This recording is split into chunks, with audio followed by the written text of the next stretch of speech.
গরম তেলেও গরুর মাংস দিয়ে যে এত মজাদার রেসিপি তৈরি করা যায়, আপনারা যদি তৈরি না করেন তাহলে কোনোভাবেই বোঝা সম্ভব নয়। আজকে পাকিস্তানি স্টাইলে একটা গরুর মাংসের কারি দেখাবো, আর এটা খুব সহজেই করে নিতে পারবে। এজন্য আমি এখানে গরম তেলে তারপর গরুর মাংসগুলো মিডিয়াম সাইজের একটু টুকরো করে পরিষ্কার করে ধুয়ে তারপর দিয়ে দিচ্ছি। আর এই গরম তেলের ভিতরে সব গরু মাংসগুলো আস্তে আস্তে করে একটু ভেজে নিতে হবে। এই রেসিপিটা একটু ইউনিক, কারণ এই রেসিপিটা স্বাদে হচ্ছে ভরপুর। সচরাচর এরকম গরু মাংস রান্না কিন্তু দেখা যায় না। আর এই রেসিপিটি অবশ্যই আমি বলবো বাসায় একবার হলেও ট্রাই করবেন, যারা গরু মাংসটা খেতে অনেক বেশি পছন্দ করেন। এই মাংসটা আপনি পরোটার সাথে হোক, তারপর লুচির সাথে হোক, কিংবা পোলাওর সাথে হোক, সব কিছুর সাথে একদম জমে যাবে। কিছুক্ষণ একটু গরু মাংসটাকে আমি ভালো করে ভেজে নিচ্ছি, যাতে গরুর মাংসের লাল কালারটা একটু সাদা হয়ে আসে। তখন বুঝতে পারবেন যে এটা ভাজা হয়ে গেছে। এখন এখানে আমি বাটা মশলাগুলো ইউজ করব। আজকে রান্নায় সবই বাটা মশলা ইউজ করব। আর এই বিফ কারিটা বাটা মশলা দিয়ে করলে খুবই ভালো লাগে। তো এখানে প্রথমে আমি আদা বাটা দিয়ে দিচ্ছি 1.5 টেবিল চামচ, আর জিরা বাটা দিয়ে দিচ্ছি 2 টেবিল চামচ, রসুন বাটা 2 টেবিল চামচ, পেঁয়াজ বাটা 2 টেবিল চামচ, কাশ্মীরি লাল মরিচের যে পেস্টটা আছে করে নেবেন বাসায়, সেটা আমি এখানে 1 টেবিল চামচ দিয়ে দিচ্ছি। আর লবণ দিয়ে দিচ্ছি 1 চামচ। আমি এখানে 2 কেজি পরিমাণ মাংস রান্না করছি। আর হলুদ হাফ চা চামচ, আর হচ্ছে লাল মরিচের গুঁড়া হাফ চা চামচ। যেহেতু আমি এখানে কাশ্মীরি মরিচ বাটা দিয়েছি, তাই মরিচের গুঁড়াটা একদমই কিন্তু কম দিয়েছি। তো লবণটা আপনারা একটু আপনাদের পরিমাণ অনুযায়ী নেবেন। তো এখন আমি ভালো করে একটু নেড়ে চেড়ে মাংসটাকে কষিয়ে নিচ্ছি। আর এই মাংসটার বিশেষত্ব হচ্ছে এই মাংসটা কিন্তু কষিয়ে কষিয়ে রান্না করা হয়, বেশি পানি ব্যবহার করা হয় না, যার জন্য এই মাংসের স্বাদটা একদমই ডিফারেন্ট মনে হবে। অন্য যে আপনি বিফ কারি খাবেন তার থেকে এর স্বাদটা কিছুটা হলেও ভিন্ন স্বাদ পাবেন।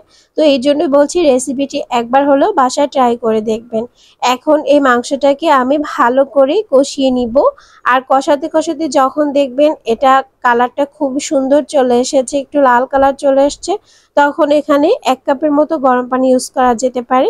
তো এখানে আমি গরম মশলা, দারচিনি, এলাচ, লবঙ্গ আর তেজপাতা দিয়ে দিয়েছি। এখন ভালো করে একটু নেড়ে চেড়ে নিচ্ছে। আর এই মাংসটা কষানোর উপরই থাকতে হবে। আর এখন ঢাকনা দিয়ে ঢেকে আমি রান্না করে নিচ্ছি। ঢাকনা দিয়ে রান্না করার পর এটা দেখুন অনেকটা সিদ্ধ হয়ে গেছে, আর পানির বেশি প্রয়োজনই নেই। আপনারা যদি কেউ পানি ছাড়া এটা রান্না করতে চান তাও কিন্তু পারবেন। আমি এখানে 1 কাপের মতো গরম পানি ইউজ করব একটু পরে, সেটা স্কিপ হয়ে গেছে তাই আমি একটু বলে দিচ্ছি। এখন আবারও আমি ঢাকনা দিয়ে ঢেকে এটাকে রান্না করে নিচ্ছি। এখন ঢাকনা খুলে দেখছি এটা একদম 90% এর মতো সিদ্ধ হয়ে গেছে।